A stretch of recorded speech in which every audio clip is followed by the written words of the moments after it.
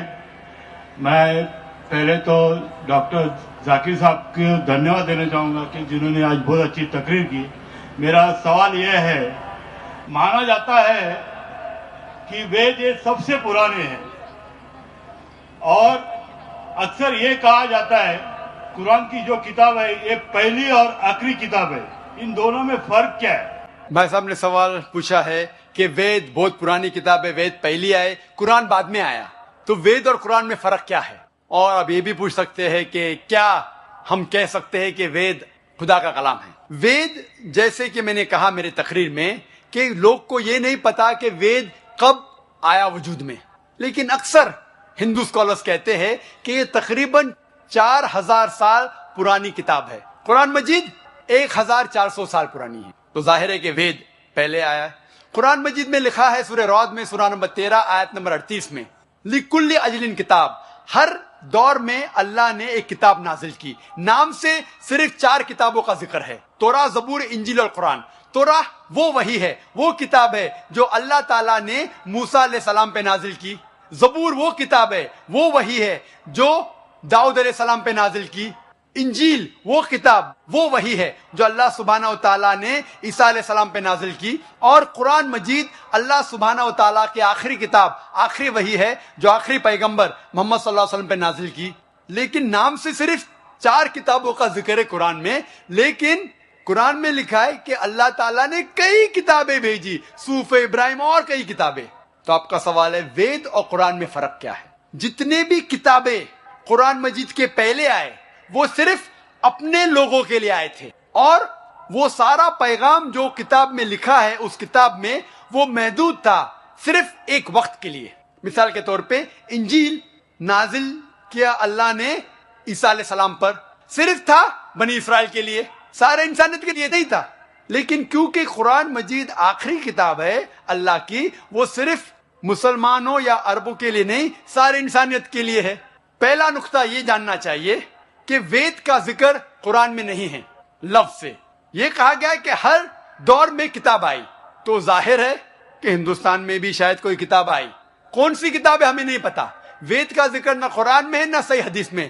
لیکن اسی لیے میں یہ نہیں کہہ سکتا ہوں کہ وید خدا کا کلام ہے، 100% نہیں کہہ سکتا ہوں، کیونکہ نام سے وید کا ذکر قرآن میں موجود نہیں. میں یہ کہہ سکتا ہوں کہ ہو سکتا ہے، میں بھی وید خدا کا کلام میں ہو سکتا ہے، نہیں بھی ہو سکتا، مجھے نہیں پتا. لیکن اگر وید اللہ کا کلام تھا، اگر مان لو بحث کے طور پہ if we agree for sake of argument کیا وید خدا کا کلام ہے، تو صرف وہ اس وقت کے لیے تھا اور ان لوگوں کے لیے تھا، آج کے لیے نہیں.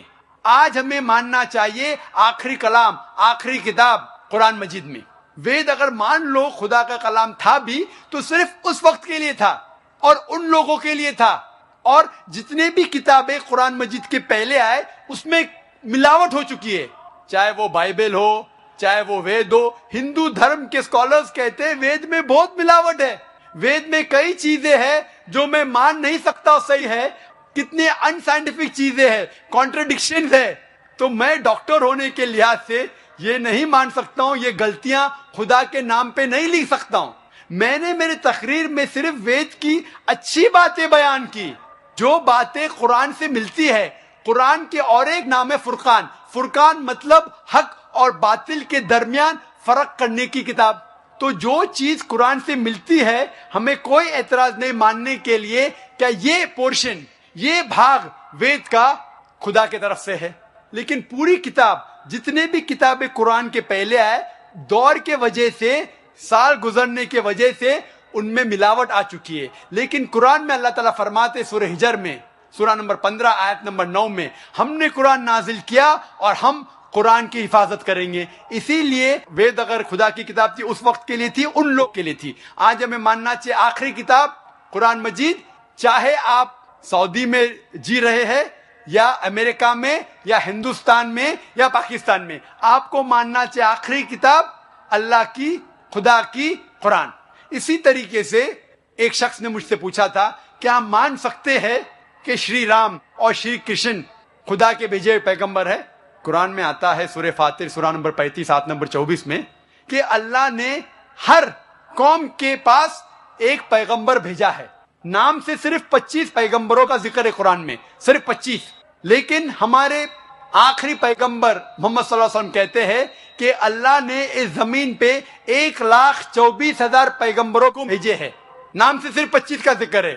تو اگر کوئی شخص مجھ سے پوچھتا ہے کہ شری کرشن یا شری رام کیا پیغمبر ہو سکتے ہیں خدا کے، تو میں یہ کہہ سکتا ہوں کیونکہ ان کا نام قرآن میں موجود نہیں ہے، ہو بھی سکتے ہیں، نہیں بھی ہو سکتے ہیں.